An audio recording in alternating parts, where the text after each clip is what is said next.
So I finally figured out what makes me doubt myself, and maybe this is true for you too, but let me explain in this video.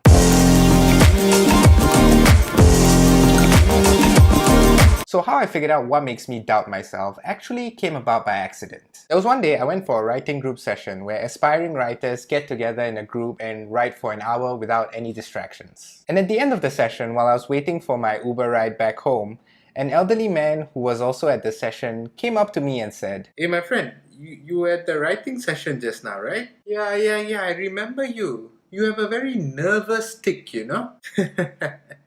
You must remember, young man. Writing is an art. You're not looking for perfect. You're looking for soul. And then he glided away towards the bus stop like a guardian angel who prefers public transportation. But of course, in that typical annoying way that we only let elderly people get away with, he never revealed what that nervous tick was. So to find out, I decided to video myself. And after watching that video, I realized how bad it actually was. Of course, that nervous tick is much less now because I've been working really hard to get rid of it. But for the purpose of this video, I decided to record myself for 20 minutes just to show you what it is. Let's see if you can figure out what that tick is. Shit. Shit. Shit. Shit. Shit. And there you go. As it turns out, when I write, I say the word shit more than Samuel L. Jackson says his favorite word. Motherfucking. What?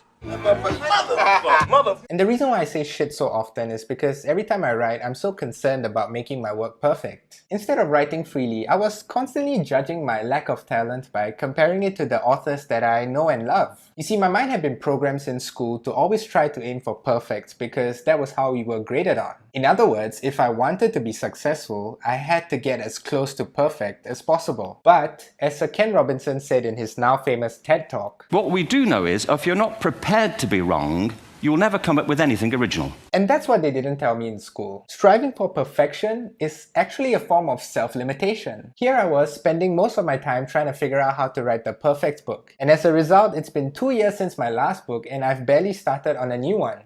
Pathetic. In fact, I would argue that trying to make my work perfect has actually slowed down my own progress in being a good writer. Because what I failed to understand was, I don't know what perfect is, and the only way for me to actually figure that out is to actually put my work out there. So, to recap, what did I learn? Well, I learned that the quest for perfection is actually a form of self-limitation. Ow! Great, so now that I know that, what can I do about it? Well, I can go for quantity. Because if experience is the best teacher, then maybe I should try to get as much experience as I can in the shortest possible time. For example, there are a lot of reasons to not post these videos on YouTube. Really? Like what? I don't have a good camera or a mic. The lighting sucks. And I'm as dark as a Cadbury chocolate, okay? Plus, I'm not really sure how to edit videos. And I'm kind of afraid that other people will think I suck.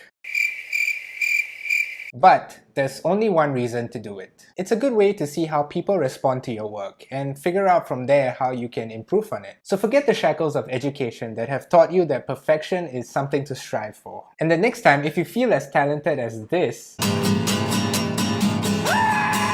just remember, you might not be the best person to judge your own work. So put your work out there and see what the response is like. They may react like this, "You suck!" or like this.